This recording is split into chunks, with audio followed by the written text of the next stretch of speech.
Hola y bienvenidos. Hoy nos vamos a meter de lleno en un tema, denso, de esos que te dejan pensando. Tenemos una fuente que propone una interpretación teológica, digamos, muy poco convencional. Sí, es un análisis que se va de frente contra lo que la mayoría de la gente asume sobre la divinidad. Exacto.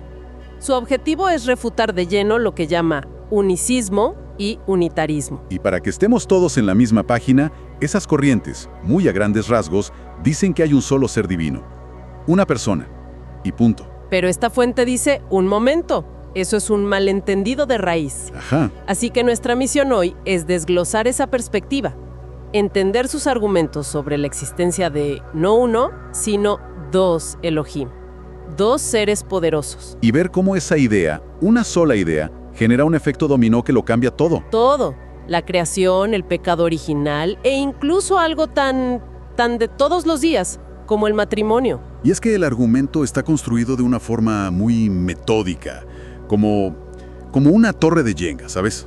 Me gusta esa analogía.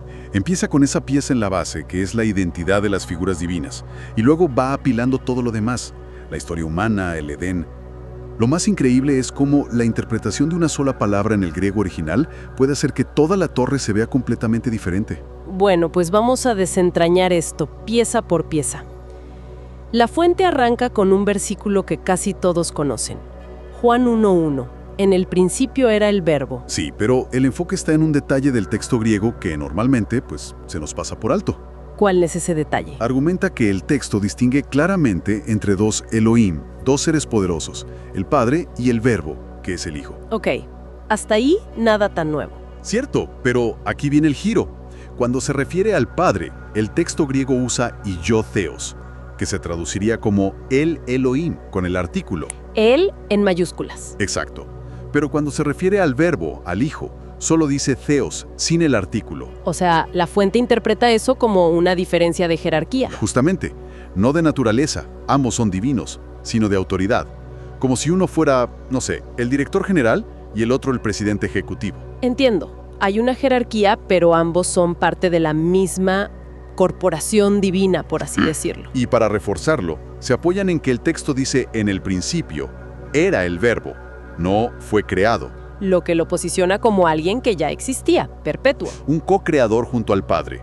Y a partir de ahí, la fuente empieza a buscar las huellas de esta dualidad por todas las escrituras. Y aquí es donde la cosa se pone realmente interesante. Sí. El argumento principal se apoya en una premisa bastante directa. Las escrituras dicen que nadie ha visto al Padre jamás. Una afirmación categórica. Entonces la pregunta lógica que se hace la fuente es, si nadie ha visto al Padre, ¿quién es ese ser divino llamado Yahweh que se aparece todo el tiempo a los humanos en el Tanaj, en el Antiguo Testamento? Exacto. ¿Quién le habla a Moisés desde la zarza ardiente? ¿O quién se le aparece a Isaías en su visión del trono? Si no puede ser el Padre porque es invisible. La única conclusión posible, según este análisis, es que tuvo que ser el segundo Elohim. El Hijo preexistente. Él sería el Yahweh visible, el que interactúa, y el Padre el Yahweh invisible. A ver, un momento. Entonces, la fuente está diciendo que cada vez que leemos en el Antiguo Testamento a Yahweh hablando cara a cara con alguien, no es el Padre, sino el Hijo. Siempre. ¿Siempre? Según esta interpretación, sí. ¡Wow! Y a partir de ahí, empiezan a conectar los puntos. Por un lado, tienes los momentos en que la divinidad habla en plural. Claro, el famoso hagamos al hombre a nuestra imagen en Génesis. O en Isaías, cuando la voz pregunta, ¿quién irá por nosotros? Que tradicionalmente se ha explicado como un plural majestático, como cuando un rey habla de sí mismo en plural. Pero para esta fuente no, para nada. No es una figura retórica. Es la prueba literal de que un Elohim le estaba hablando al otro. Ok, ¿tiene su lógica interna? Y luego citan diálogos directos. Por ejemplo, el rey David cuando dice, el Señor dijo a mi Señor. Lo interpretan como el Padre hablándole al Hijo. Es como si estuvieran armando un rompecabezas con piezas de libros totalmente diferentes. Exacto. Y creo que la pieza que ellos consideran la más contundente, La prueba reina. la encuentran en la historia de Sodoma y Gomorra. Para ellos, Génesis 19:24 es el smoking gun. ¿Qué dice el texto? Cito textual. Entonces Yahweh hizo llover sobre Sodoma fuego de parte de Yahweh de los cielos. Ok, ya veo por dónde van. Su análisis es muy directo. ¿Cómo puede un Yahweh hacer llover fuego de parte de otro Yahweh? A menos que sean dos seres distintos.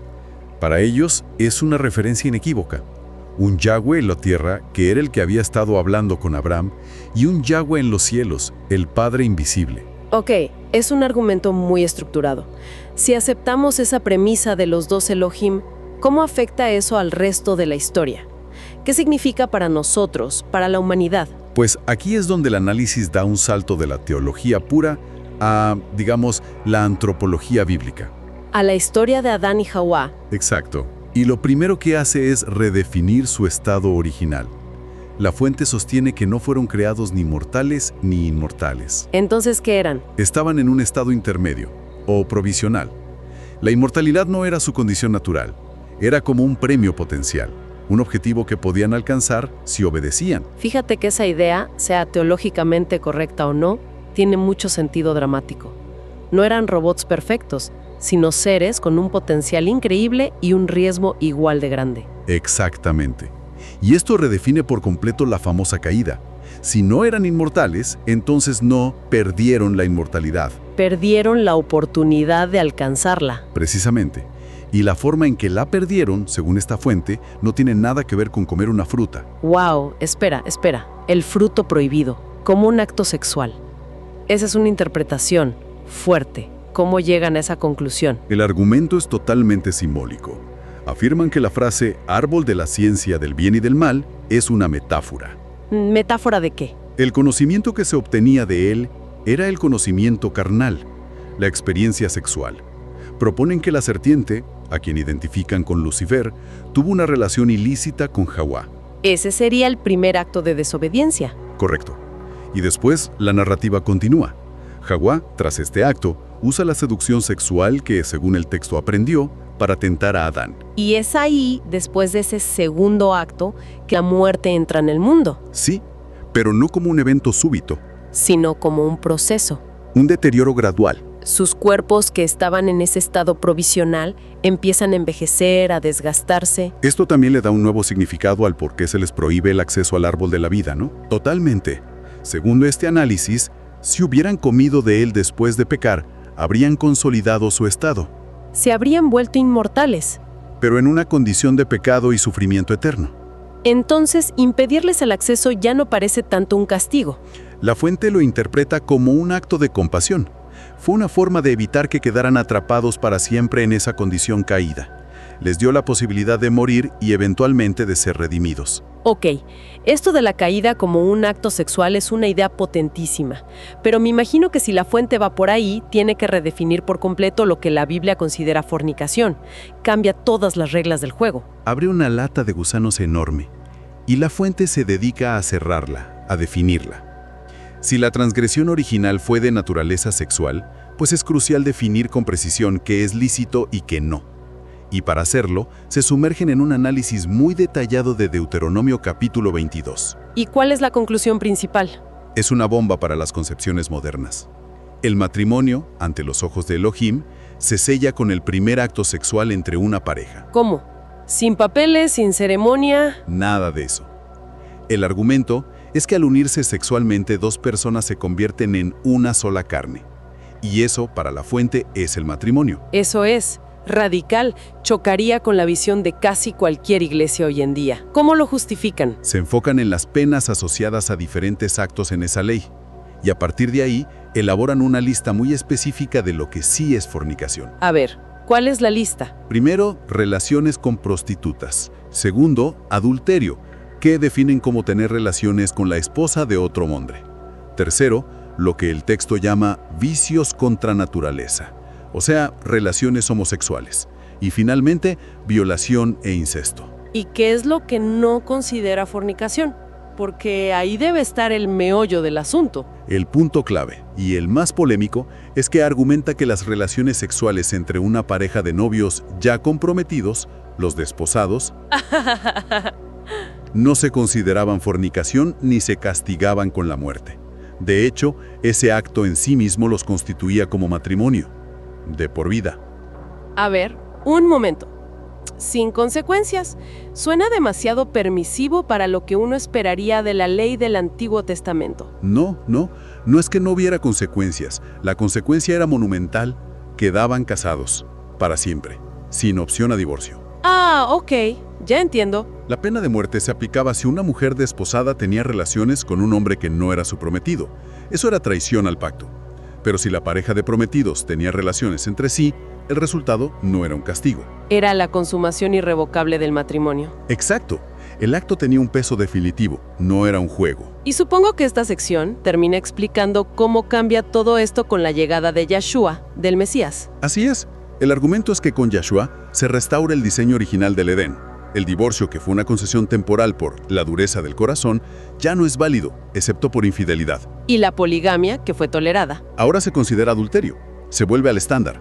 Un hombre y una mujer, una sola carne, para toda la vida. Ok, vamos a recapitular esto porque es muchísimo.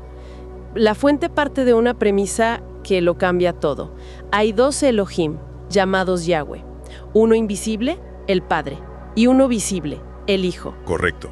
Y esa idea lleva a la conclusión de que el Hijo preexistió y fue el Yahweh que interactuó con la humanidad en el Antiguo Testamento. Y esa premisa, a su vez, redefine la caída. Ya no es una fruta literal, sino un acto sexual simbólico que introduce la muerte, como un deterioro en el mundo. Ajá. Y finalmente esa interpretación de la caída obliga a la fuente a redefinir el matrimonio, no como un contrato civil, sino como un pacto sellado por la unión física. Y la fornicación pasa a ser una lista muy específica de actos. Es un sistema teológico muy completo, muy coherente consigo mismo, donde cada pieza encaja. Sí, totalmente. Y aquí está la reflexión final que a mí me parece más provocadora. La fuente no presenta estos puntos como curiosidades teológicas para un debate. No, los presenta como verdades esenciales. Esenciales para la salvación. Conecta directamente la creencia en Yahshua como ese perpetuo yo soy, el mismo que habló con Moisés, con el perdón de las transgresiones. Es una condición, entonces. Afirma que si no se cree que Él es ese yo soy, se morirá en las transgresiones. Y esto plantea una pregunta muy potente para reflexionar. ¿Cómo una única premisa sobre la identidad de lo divino puede tener un efecto dominó tan masivo que reconfigura drásticamente la creación, la moralidad sexual, el matrimonio y al final el camino mismo hacia la vida eterna?